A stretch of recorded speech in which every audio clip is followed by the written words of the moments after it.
Les différentes écoles de la Fédération des écoles professionnelles en sophrologie ont des éléments en commun. Il y a des choses qui les spécifient les unes et les autres.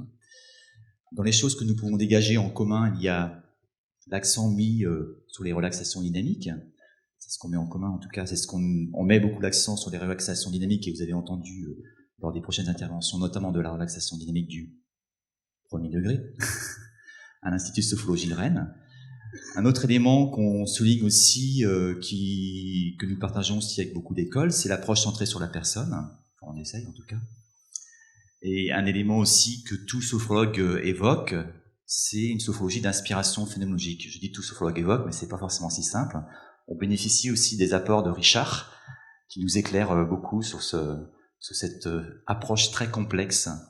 Mais un élément vraiment qui nous spécifie à l'Institut de Sophrologie de Rennes, c'est une approche particulière, une approche, j'allais dire, rigoureuse du terpnos logos, du langage utilisé lors des pratiques. Alors cette approche, c'est le fruit de l'histoire en fait de l'Institut de Sophrologie de Rennes. Déjà avec Bernard Santerre, le fondateur de l'Institut, qui a très vite vu la nécessité d'adapter le terpnos logos comme tout sophrologue de terrain vis-à-vis de ses patients, en tant que masseur kinésithérapeute. C'est effectivement demander à ses patients de se relaxer alors qu'ils étaient en contraction parfois extrême, c'était un peu paradoxal. Donc la prise de conscience, l'accueil des sensations était déjà un bon projet. Et puis surtout les apports d'Hélène Leroy, qui a été une référente à l'Institut de Sophrologie pendant une 12aine d'années, aux côtés de Bernard.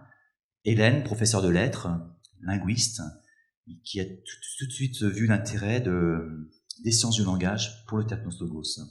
Donc une analyse, un travail qui continue en fait. On est dans cette continuité qui a été proposée par Bernard et par Hélène au niveau du langage.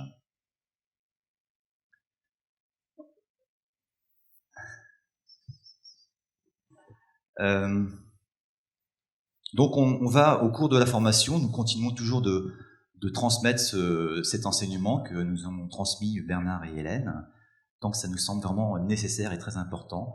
Et effectivement, cette approche particulière tente de répondre aux questions: quel mot choisir, éviter, quel terme privilégier, pourquoi, quel effet on produit chez l'autre, comment se démarquer de l'hypnose, comment respecter au mieux les principes de la sophrologie, comment rendre, dans la mesure du possible, les personnes autonomes. Autant de questions auxquelles tentent de répondre les sciences du langage. Les sciences du langage permettent aussi de repérer les différents courants de la sophrologie, d'identifier les différences entre ces différentes approches, qui sont autant de richesses. Voilà, donc nous allons commencer dans quelques instants, et nous allons pour ça nous appuyer sur 3 extraits que nous avons enregistrés, que nous avons fait enregistrer, et on va commenter au fur et à mesure de ces expériences.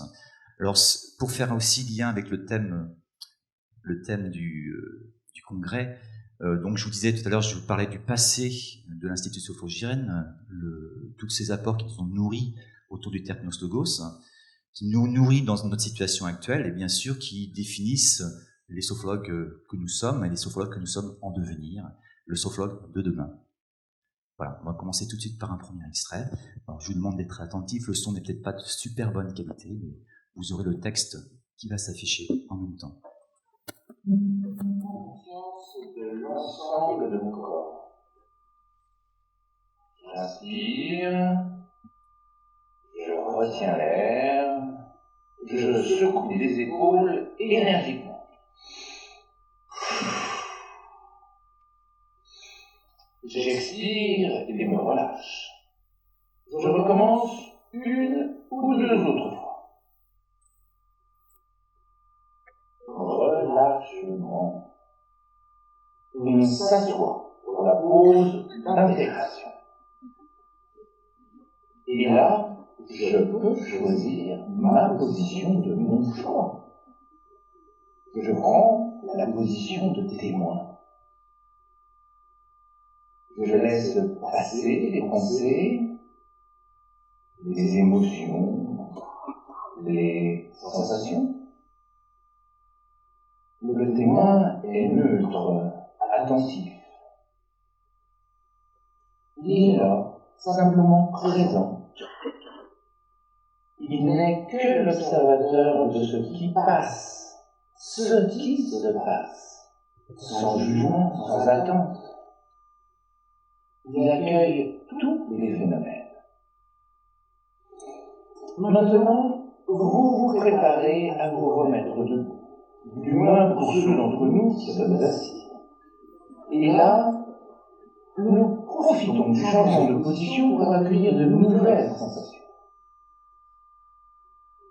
Vous prenez conscience de la forme de votre corps debout. Je m'autorise à faire quelques mouvements, à ajuster ma position. Je me prépare à la stimulation du moulinet, tel le témoin de tous les changements. Témoin qui continue d'observer. Il est là, simplement.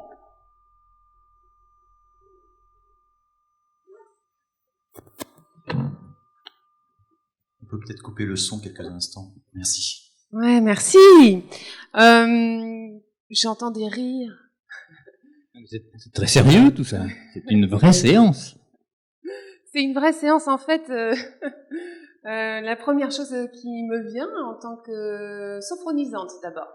Si je me mets dans cette pratique-là en tant que sophronisante, je suis un peu perdue. Je sais plus trop qui je suis là-dedans. Est-ce que je suis sophrologue, sophronisante, il y a une espèce de fusion-confusion qui me perd. Et puis ensuite, si je me place dans le rôle de sophrologue, alors j'identifie ce que j'utilise, et là on passe du je au on, ma position, mon choix, mon témoin, qui est qui il, vous, nous. Et puis en fait, on termine par ma position. Oui, c'est ça que je ressens moi le plus là dans cette histoire-là. C'est qui ça? Qui c'est lui? C'est moi? Alors est-ce qu'il parle pour lui, le sophrologue? Est-ce qu'il parle pour moi? Mais s'il parle pour moi, je vois pas à quel titre. Puisque c'est moi qui fais la séance, je veux bien croire que je est un autre, mais quand même, c'est un petit peu abusé d'une certaine position. Et puis en plus, il a les yeux fermés. Alors il fait sa séance pour lui, ça doit lui faire du bien. Là, je me place en tant que sophronisant. Et puis après, il s'adresse à moi ou au groupe, mais il revient à lui encore. Et là-dedans, ça crée un état de confusion.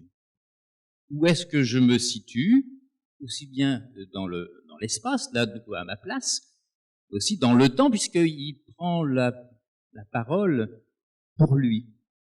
Ce je, c'est quand même puissant. Et puis, bon, on l'a déjà évoqué hier, le sans jugement, sans attente, et c'est la meilleure façon d'embarquer les sophronisants vers une éventuelle attente, un éventuel jugement qui n'avait peut-être pas lieu d'être du tout dans le vécu du sophronisant.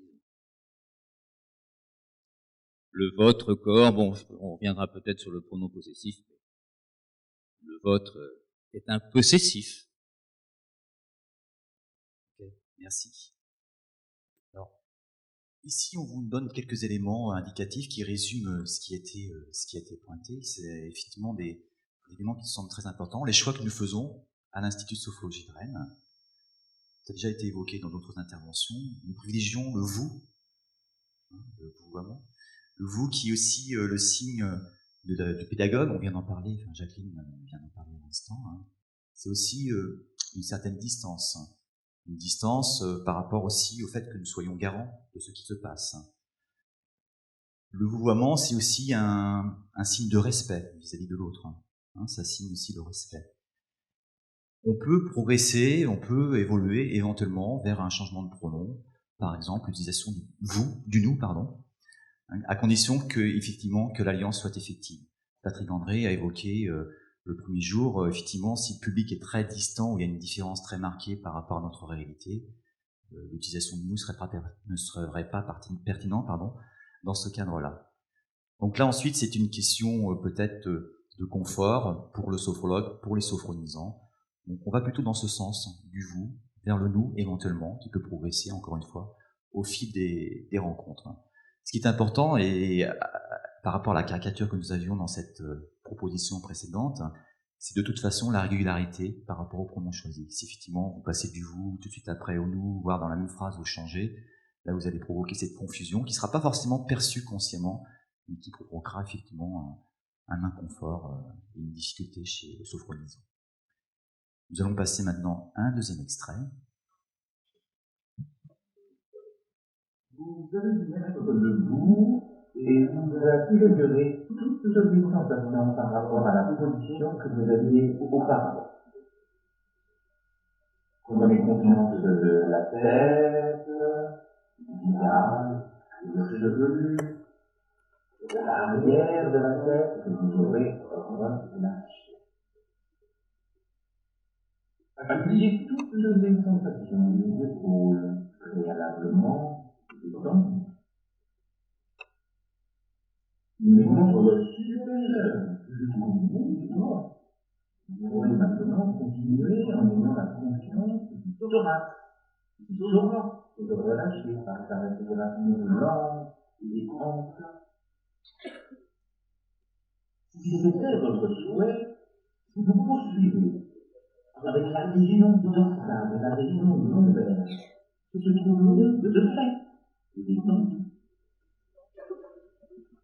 Vous laisserez aller la paroi abdominale, dont vous pouvez remarquer qu'elle n'était pas complètement libre de ses mouvements.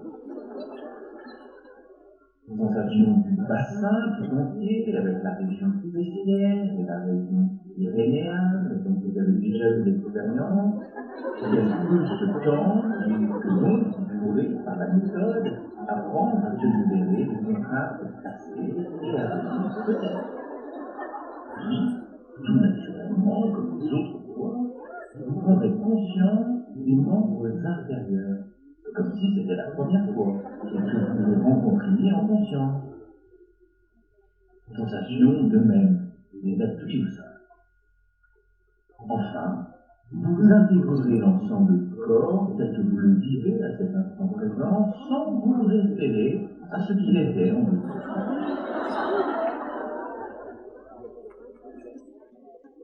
Bon, on a peut-être forcé un peu le trait. Ça arrive peut-être pas souvent, ou peut-être pas assez souvent.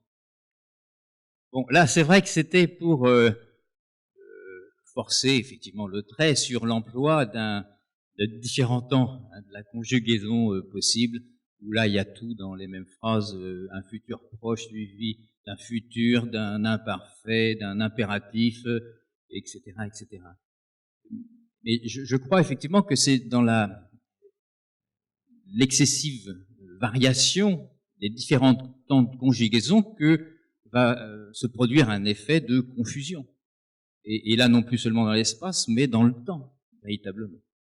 Et je crois qu'à ce moment-là, la personne va faire le yo-yo dans un laps de temps très court, et il y a un risque de confusion et donc d'action, je dirais, négative sur ce qu'il est en train de vivre, et notamment au niveau corporel. Ouais. Et la question qui ressort là, c'est quand est-ce que je le fais ? Quand est-ce que je le fais ? Quand on dit par exemple, qu'est-ce que j'ai noté ? Les épaules préalablement détendues, si c'était votre souhait, vous pourriez, etc., etc. Donc quand est-ce que je le fais ? Il y a toujours cette question qui revient dans cette pratique où on est beaucoup plus dans le mental, à se poser la question de quand est-ce que ça se passe, que dans le corps véritablement, où ça se passe là, ici et maintenant.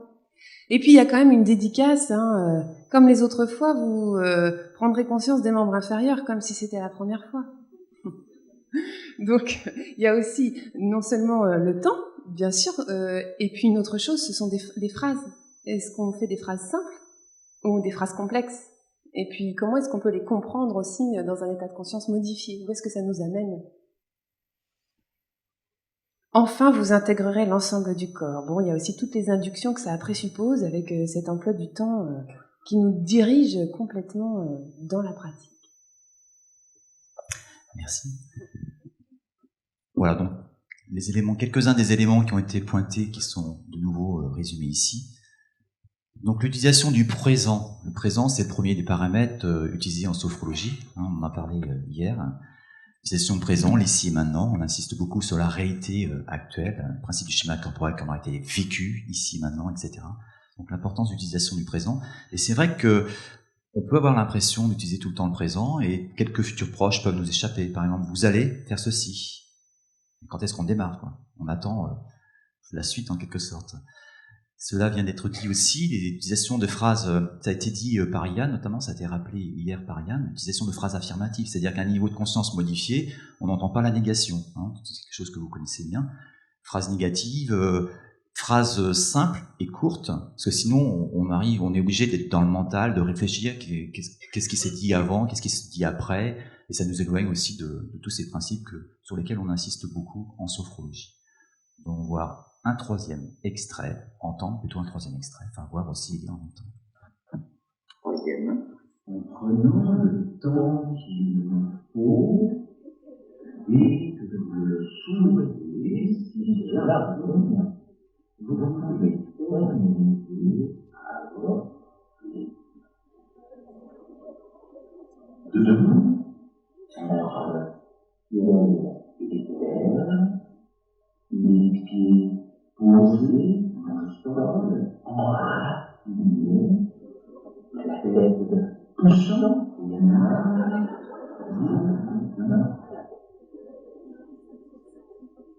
Maintenant, plus tard, vous observez les sensations comme une caméra qui se promène à l'intérieur de votre corps. Votre regard tourné à l'intérieur de vous-même. Vous prenez conscience de votre corps. Vous lissez les traits de la tête et du visage.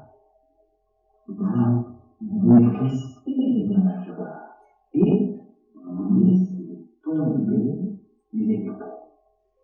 Vous continuez ainsi jusqu'au pied.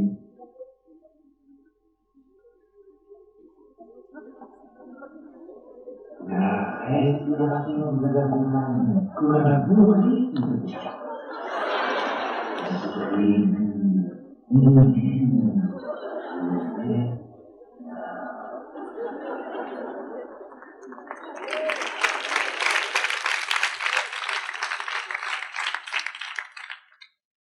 Bon, c'est pas mal non plus celui-là. Hein. Oui, là, moi, ce que j'ai ressenti tout de suite, c'est, comment dirais-je, l'extrême complication des phrases. Et j'allais dire à un moment donné, mais quand est-ce qu'on démarre, quoi? C'est quand le début, en prenant le temps qu'il vous faut, si vous le voulez bien, mais je vous en prie, mais c'est pas le moment, mais c'est quand vous voulez. Enfin, je veux dire, à quel moment on le fait, quoi. Là encore, bon, c'est gentil d'être poli, d'être aimable et permissif, et l'adaptation et je vous en prie, etc. Et là, ça me décentre complètement de ce que je suis amené à vivre. Vous savez, quand on travaille en hypnose, on travaille dans l'idée de dissociation. Et pour créer la dissociation, pour amener l'autre vers la transe, on crée beaucoup de confusion. Et alors là, on y est complètement en fait. Maintenant ou plus tard. Vous prenez le temps qu'il vous faut dès que vous le souhaitez, si cela vous convient, debout entre ciel et terre, comme si c'était une caméra qui se promenait à l'intérieur de vous-même, etc. C'est-à-dire qu'on se dissocie de soi, alors qu'en sophro, à l'inverse, on cherche à s'associer, à être pleinement présent à soi et surtout pas à se dissocier. Et plus on va travailler sur des images corporelles, plus on va travailler sur des métaphores, plus on travaillera sur la confusion, plus finalement peut-être alors nous nous éloignons de notre projet. Notre projet qui est d'être là. Et dans cette séance-là, oui, je crois qu'on s'éloigne un peu du projet, ou alors il faudrait chercher quel est le projet, quoi. C'est compliqué, il y a beaucoup d'images, et puis, oui, c'est un peu comme déjà ce qui a été dit tout à l'heure, c'est-à-dire que on a tendance à partir, en fait, à pu être vraiment présent à ce qui se passe là, maintenant. Vous laissez tomber les épaules.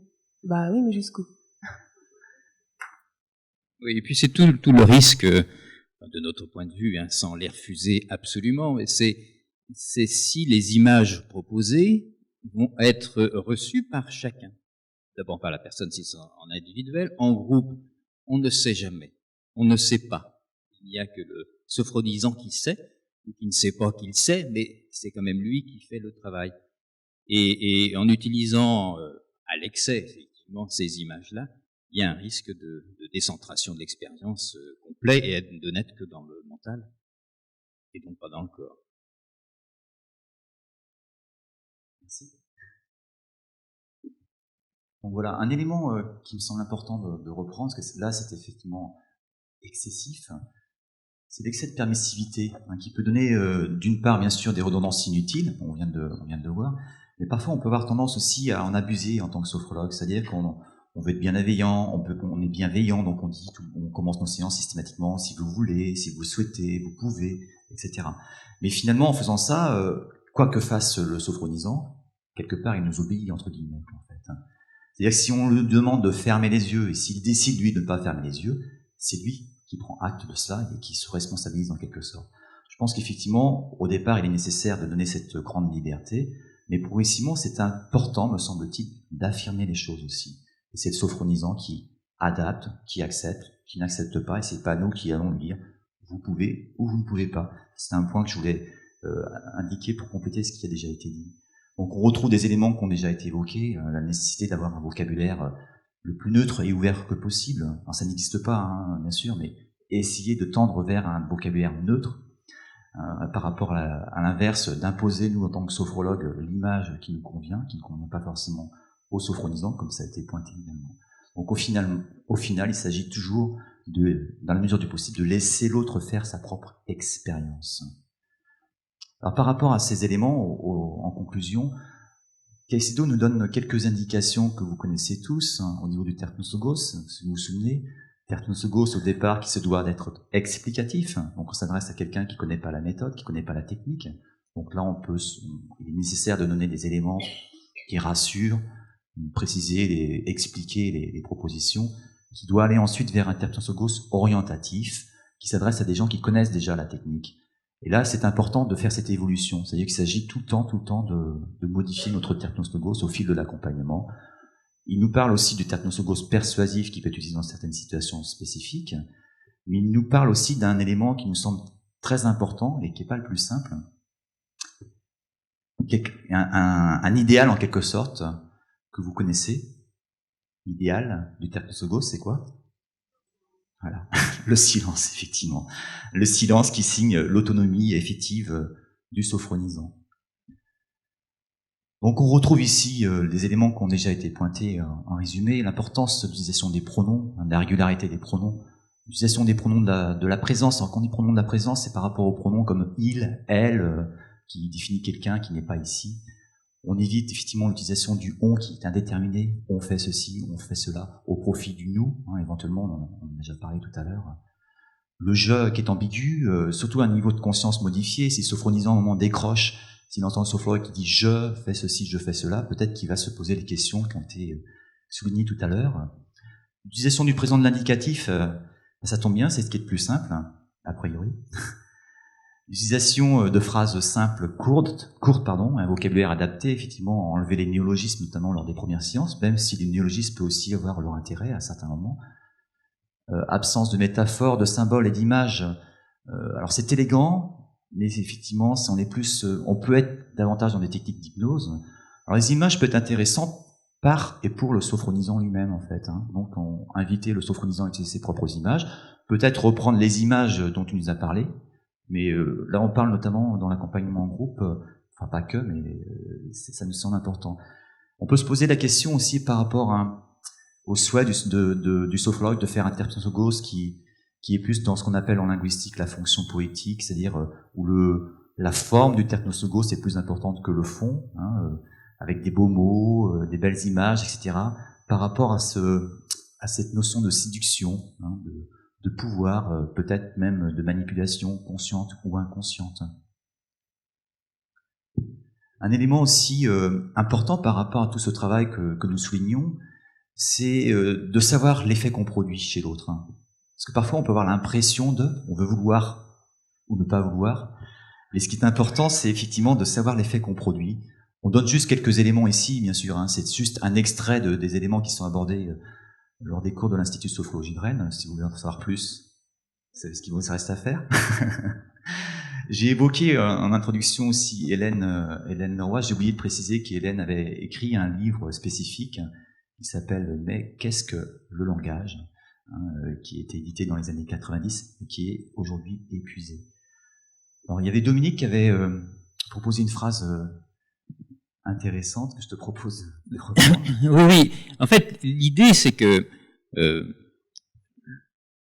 dans les séances de sophrologie, non seulement le sophrologue utilise des méthodes, à bon escient, bien évidemment, il connaît ces méthodes. Et je crois aussi, c'est pas qu'une croyance, je pense que c'est une réalité, que le sophronisant vient s'appuyer sur la structure du sophrologue, de l'être sophrologue. Et parmi tous les éléments de cette structure, il y a le corps du sophrologue, mais il y a aussi son langage. Et plus le langage est clair, net, structuré, plus le sophronisant peut s'appuyer sur cette structure du langage et mener son propre chemin. C'est un temps, je pense, où le sophronisant s'appuie sur quelqu'un. C'est un vrai étayage, de mon point de vue. Le langage y contribue nettement. J'en profite pour rajouter que nous sommes 3 là, mais vous en avez entendu un 4e, qui est la chaude voix de François Pilu, qui a bien voulu dire ces extraits que nous avons fabriqués, vous l'avez bien deviné. Voilà. Donc, je vous remercie de votre attention. Bonne continuation.